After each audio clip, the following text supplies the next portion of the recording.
Decíamos recién que dentro de unos días, nada más en una semana, va a tener elecciones, va a vivir elecciones la República Oriental del Uruguay, que tiene como principales candidatos o fórmulas presidenciales a la candidatura del Frente Amplio, que está encabezada por Yamandu Orsi y Carolina Cose.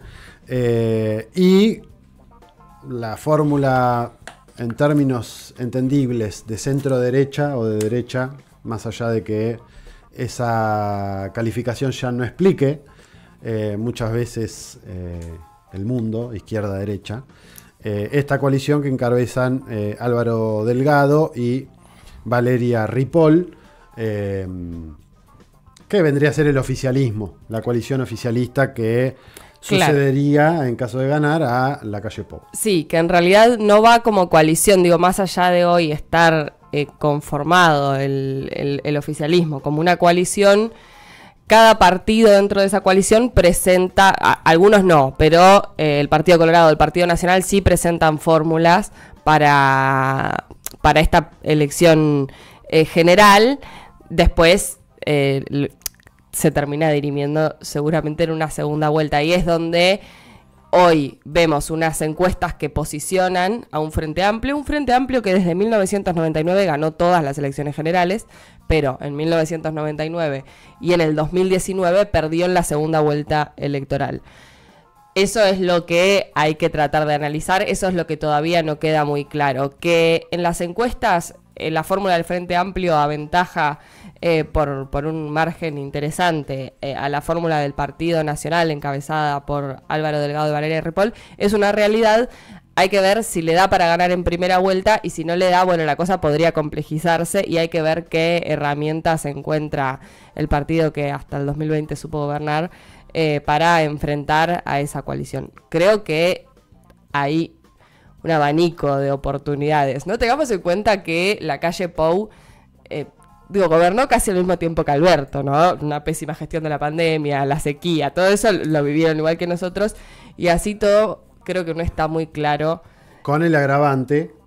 termina, dale. No, creo que así todo no hay demasiadas propuestas para hacerle frente a un gobierno que ha tenido muchísimas, pero muchísimas falencias, empezando por los casos de corrupción que ha denunciado el propio compañero al que vamos a entrevistar. Corrupción, narcotráfico, un largo etcétera. Vínculos con la corrupción, con el narcotráfico, casos de corrupción, la famosa ley de urgente consideración, que es como el mega DNU que hizo Javier Milei, transformando un montón de aristas de la Constitución uruguaya que le permitieron avanzar o en realidad llevar adelante políticas para que se retrocedan derechos de la sociedad uruguaya en general, tema que ya hemos abordado en el programa durante todo este año y el año pasado. Bueno, para ver cómo va y qué puede llegar a pasar en esta última semana o estos últimos días antes de las elecciones, vamos a hablar con el amigo de la casa, amigo del programa, colega, periodista, comunicador, tocayo en mi caso, Nico Centurión, que ya está del otro lado y tiene la gentileza de conectarse un sábado por la mañana para tratar de explicarnos a quienes estamos de este otro lado qué puede llegar a pasar. Nico, ¿cómo andamos? Mir, Delphi y Nicolás de este lado. ¿Todo bien? ¿Cómo andan todos y todas por ahí? No, siempre un placer estar acá en el programa con ustedes, así que a las órdenes. Bueno, recientemente publicabas un artículo, salió estos días en CLAE y lo replicamos en Revista Trinchera. Días claves para la elección. Sí, tal cual. Se está definiendo, ahora el 27 tenemos elecciones, que para entender un poco, para que lo entienda la audiencia, obviamente se eligen presidente y vicepresidente, pero sobre todo por cómo vienen las encuestas van a ser unas elecciones parlamentarias, ¿no? Se va a definir lo que va a ser, lo que sería para ustedes el Congreso. Y bueno, como pasa generalmente en varios países, los indecisos van a decidir justamente en estos días o incluso el mismo día de ir a votar ahí sobre la urna.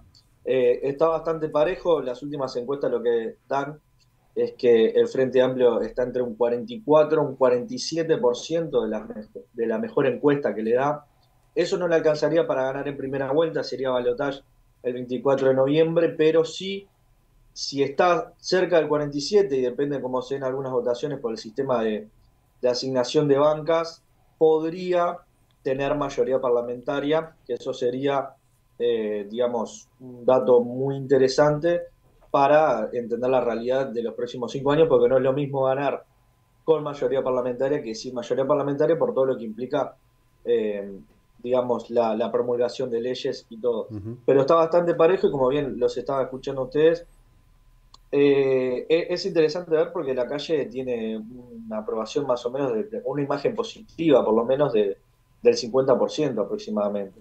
Y esto, por ejemplo, del manejo de la pandemia, hay una percepción tanto obviamente del oficialismo, de los votantes del oficialismo, como de mucha gente del Frente Amplio, que el manejo de la pandemia fue exitoso. Y no fue así. Si uno ve la cantidad de muertes que hubo con respecto a la población y cómo se manejaron en otros países, no fue así.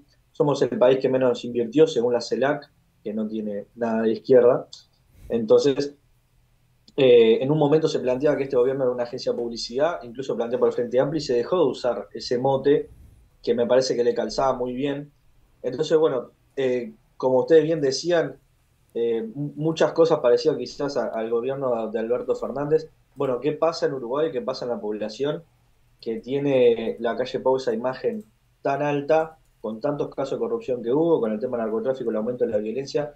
¿Qué está pasando en la sociedad? Obviamente es una virtud del gobierno, ante todo eso, blindar al presidente, pero bueno, desde la izquierda, desde el movimiento popular, las organizaciones sociales, también hay que hacer una fuerte revisión de que algo está pasando y me parece que, como dice alguien de por ahí, no la están viendo. Nico, yo quería profundizar en relación a esto, ¿no? Porque leía tu nota y vos decís que en la plataforma del Frente Amplio o en la propuesta de gobierno no hay 5 propuestas claras que podamos identificar con con esta fuerza y que sean su caballito de batalla. O sea, digo, estamos hablando de un partido político que desde 1999 ganó todas las elecciones generales, gobernó entre 2005 y 2020 y tiene la alcaldía de la mismísima capital desde 1990. Es un partido político que por ahí podría estar discutiendo un poco más en este contexto. ¿Cómo se explica el detrimento de la discusión o qué pasó en estos últimos 5 años para poder entender por qué un partido como el Frente Amplio presenta un programa de gobierno y no permea en la población? Ajá. Sí, exactamente. Creo que es eso lo que yo planteé, es como la última frase que dijiste. O sea, las bases programáticas están, el programa están. Lo que tiene el Frente Amplio que no tiene ningún partido del Uruguay es que discuten las bases, el programa. Hay propuestas desde los comités de bases, de los sectores, desde personas que son independientes del Frente Amplio, eso se discute en los plenarios, en las departamentales. O sea, tiene todos unos mecanismos muy interesantes para observar y para estudiar. Sí hay un programa muy vasto que tiene muchas propuestas interesantes, pero no permean en la sociedad. Yo creo que si vas y le preguntás a la gente, decime 5 propuestas del Frente Amplio, 5 cosas que diga, bueno, esto me convence, voto por tal o cual propuesta, me parece que no se llega a las 5. Quizás estoy equivocado, pero de conversarlo y ver distintos estudios y análisis, no hay algo que diga, bueno, el Frente Amplio plantea esto, cual, aquello, lo otro. Sí se está centrado muy las elecciones en las imágenes, en los perfiles de los candidatos, ¿no? Obviamente eso también le sirve a la derecha porque está planteado todo desde un punto de vista muy personalista, muy vacío. Venimos ahora de un candidato eh, muy, muy marketinero, que es Andrés Ojeda, que es del Partido Colorado, que es un invento de la calle Pou también, muy aupado por la calle Pou, al punto de sacarse fotos y selfies en su departamento acá mirando Uruguay, cuando no lo está haciendo con su propio candidato, que es Álvaro Delgado. Por decirlo un dato, este señor Ojeda, sus dos principales puntos son el bienestar animal y la salud mental. La salud mental, vale decirlo, siendo psicólogo también, muy bastardeada y muy prostituida, ¿no? Se está hablando de salud mental como un eslogan, nada más. Trató de psicópata a una periodista y sale con una cazadora de animales. este señor, o sea, para ver el nivel de campaña que estamos teniendo. Con el Frente Amplio, creo que primero hay un recambio generacional de líderes. Mujica es su última elección que pueda aparecer, aparte sabemos su enfermedad y su elevada edad. No está Tabaré Vázquez, no está Danilo Astori. Entonces hay un recambio generacional de liderazgo que eso pasa, bueno, que se temblequea un poco. Ahora, creo que también, y esto no viene de las últimas elecciones, hace varios años hay un vaciamiento ideológico importante, ¿no? Que por un lado tenés a la derecha diciéndote que es el peor Frente Amplio, el Frente Amplio más radicalizado, manejado por comunistas y tupamaros, y lo que marca la realidad es que al contrario, es una coalición de partidos que viene cada vez yéndose al centro, por decirlo de una manera. Estamos yendo a un plebiscito de la reforma de la seguridad social, donde nos aumentaron la edad jubilatoria a todos los trabajadores de 60 a 65 años, y el presidente del Frente Amplio no va a votar para que eso vuelva para atrás. La fórmula presidencial del Frente Amplio no va a votar para que eso vuelva para atrás. El candidato a ministro de Economía del Frente Amplio no va a votar para que eso salga, y varios sectores llamaron a no votar y salió un grupo de 111 economistas frente amplistas a decir no a la reforma de la seguridad social. Entonces, ahí ya estamos hablando de un tema de clase que atraviesa todo el Frente Amplio y que está permeando muchísimo. En definitiva, mientras te escuchaba recién la respuesta, no dista mucho de lo que nos pasó acá con Macri o con Milei o incluso con Alberto Fernández, cuando, y es algo que venimos de hecho charlando y cada vez se ve más palpable, que la política pasó a ser más marketing y lo que se puede armar como meme en las redes y cómo pueda operar eso a la hora de construir imagen para un voto, que en propuestas concretas de discutir planes de gobierno, qué se va a hacer de acá a X cantidad de tiempo, no sé, se me vienen a la cabeza los planes quinquenales de Perón. Eso desapareció de la faz de la Tierra, no de la faz de la Tierra porque hay países que lo hacen, pero por lo menos aquí en América es difícil. Incluso Lula, no sé si está teniendo una postura así tan tajante, sí de volver a reconstruir Brasil en su momento, bla, bla, bla. Ahora, desaparecieron las propuestas, como marcás, y me parece que es un momento, una época en la que en las discusiones electorales están ausentes las propuestas. Sí, tal cual. Sí, yo creo que está pasando, por ejemplo, lo que apunta el Frente Amplio es apelar al hastío de la gente, del cansancio del día a día, de que está complicado llegar a fin de mes, de la inseguridad, y decir, esto es horrible, lo que está pasando en este gobierno, pero ni siquiera es una cuestión de vamos a volver y vamos a ser mejores, ¿no? Es tipo, se tienen que ir, estos se van, venimos nosotros. Ahora, no quiero trosquearla, digamos, no quiero ser a trosco decir son todos lo mismo, son todos iguales. Eh, sí me preocupa mirando el día de mañana y el pasado mañana. Ya vimos, como justamente vos bien dijiste, un Alberto Fernández, o sea, venimos de un Macri, de un Alberto Fernández y ahora de un Milei. No todos los procesos en los países son lineales, son paralelos, son así, se sigue a rajatabla todo, porque cada país tiene su historia, pero sí obviamente hay procesos globales y regionales que hay que prestarle atención. Entonces, ojo con no tener un gobierno que la gente, el que no está totalmente politizado, el que no está con el día a día con la política, el que sale a laburar, que está 2 horas laburando y vuelve para la casa, si empieza a ver que, che, más o menos la inseguridad, y no veo unos grandes cambios ahora con un nuevo gobierno Frente Amplio, si sucede, che, mirá, me sigue costando digamos, llegar a fin de mes, porque Uruguay es un país caro históricamente, estructuralmente. Bueno, ¿y quién te diga que el día de mañana, cuando aparezca o este Ojeda u otro el día de mañana, no lo vaya a votar porque está diciendo, buenísimo, 15 años del Frente Amplio, cambiaron un montón de cosas, buenísima, se desgastó, ganó la calle Pou, vuelve el Frente Amplio, y capaz no siento tanta diferencia. Teniendo un ministro de Economía que también va a avisar que en estos días se está yendo a juntarse con el FMI, con el BID y con el Banco Mundial, a decirle, muchachos, tranquilos, acá hay certezas, no va a cambiar muchas cosas, no va a pasar grandes cosas, a darle tranquilidad, certeza y estabilidad. El discurso que históricamente ha dado la derecha. Acá no va a haber cambios de reglas de juego, acá va a estar todo tranquilo, vengan, invierta, que no va a pasar nada. No estoy pidiendo reforma agraria y expropiación de la tierra a los grandes terratenientes. Lo tengo clarísimo, el Frente Amplio no lo plantea y ya dejó un montón de banderas históricas por el camino.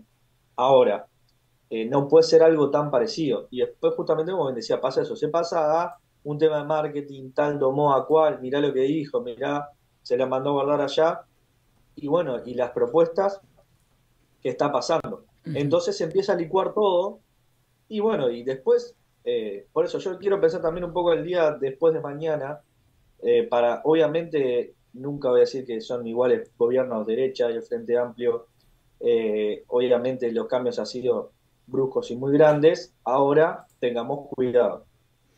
Nico, ¿cómo andás, Delfina, de este lado?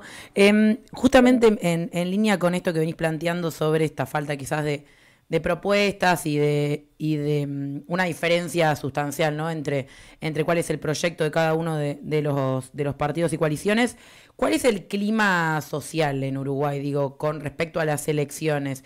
¿Qué efervescencia hay, digo, también en cuanto a la expectativa de la participación que vaya a haber, teniendo en cuenta que hay países donde va cayendo, ¿no? la participación, o donde se va viendo esta falta de entusiasmo, ¿no? En las elecciones ante una falta de propuestas. Sí. No, el voto acá es obligatorio, entonces más o menos la participación, salvo que haya mucha gente que llega a pagar la multa, siempre se mantiene en niveles bastante altos. Ahora también hay que ver que en las últimas elecciones también hay partidos que votaron por debajo del voto en blanco. Entonces también eso es un indicador.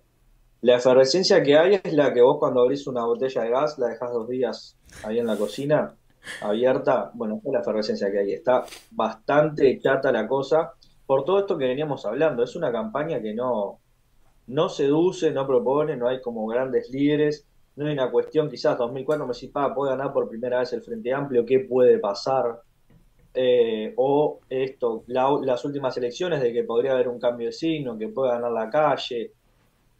Es una cuestión porque de fondo realmente no hay una cosa que os diga, un miedo, ¿qué puede pasar? Está quizás un poco más centrada en el plebiscito de la reforma de la seguridad social, qué pueda pasar, porque si sale también es un mensaje muy grande. Lo propone el PIT-CNT y algunos pocos partidos, no menores igual, del Frente Amplio. Pero si llega a salir, fuiste en contra de Mujica, fuiste en contra de la fórmula, fuiste en contra de los economistas, fuiste en contra de un montón de partidos del Frente Amplio, y obviamente fuiste en contra de toda la derecha, todos los medios de comunicación, todos los think tanks que están diciendo que Uruguay va a ser un caos, una catástrofe, que va a haber una crisis, que se van a llevar toda la plata a los inversores. Está un poco más centrado en esa reforma que en lo que está pasando. El clima político, tranquilo, o sea, no está pasando grandes cosas, ni enfrentamientos, ni debates, tampoco está habiendo debates políticos. Eso, mucha falta de propuesta, mucha falta de debate y poca efervescencia. ¿Cuánto sale la multa? Me quedé intrigada. Creo que la multa son, no te quiero mentir, pero creo que sale 700 pesos, pero no sale tampoco mucho. ¿Y cuántos serían 700 pesos? ¿De ustedes? 700 pesos, acá el dólar está a 40 pesos y $2. capaz unos No. Como 20 20 dólares. Sí, por ahí. Bueno, o sea, tiene un poco más de sentido. Acá hasta el año pasado la multa por no votar eran 150 pesos argentinos, que estamos hablando de 10 centavos de dólar, más o menos.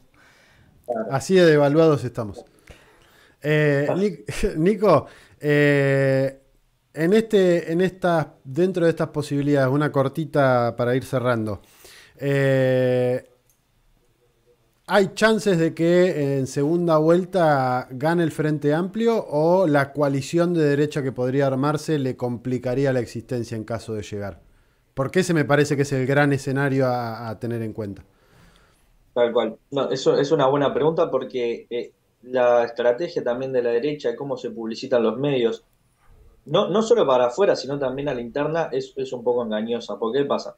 El Frente Amplio es una coalición de partidos del 71 que viene y vota en conjunto al lema Frente Amplio desde esa elección.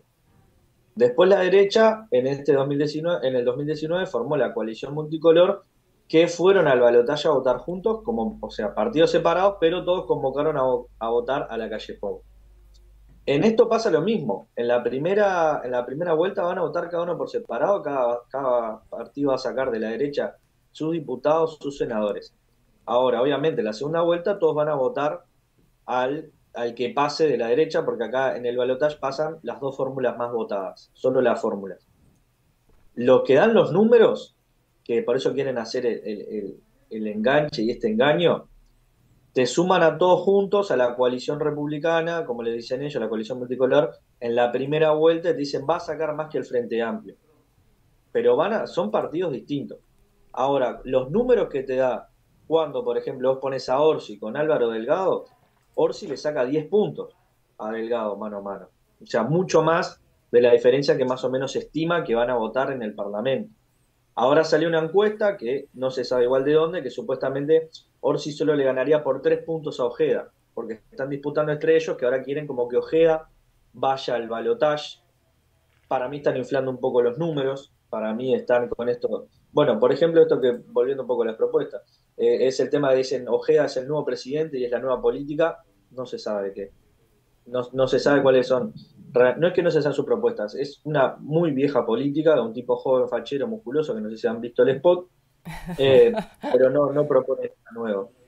Y el escenario da favorable en los dos casos al Frente Amplio, que ahí habría que ver porque supuestamente Yamandu Orsi no está debatiendo mucho con los otros candidatos, él está diciendo diriman su interna, le está llamando interna a la primera vuelta, la interna a la derecha.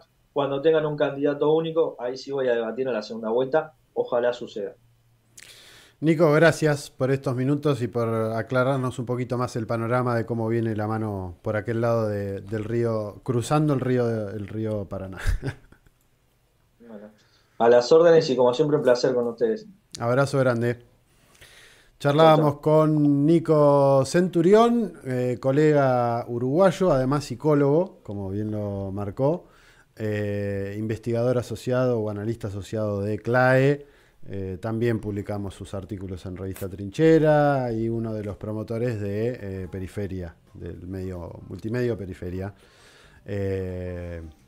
Un primo lejano, un primo uruguayo vendría a ser, Periferia de Trinchera, una cosa así. Separamos brevemente, a la vuelta seguimos con el último pedacito de esta primera hora de Marcha de Gigantes, en el programa número 32 del año. Andar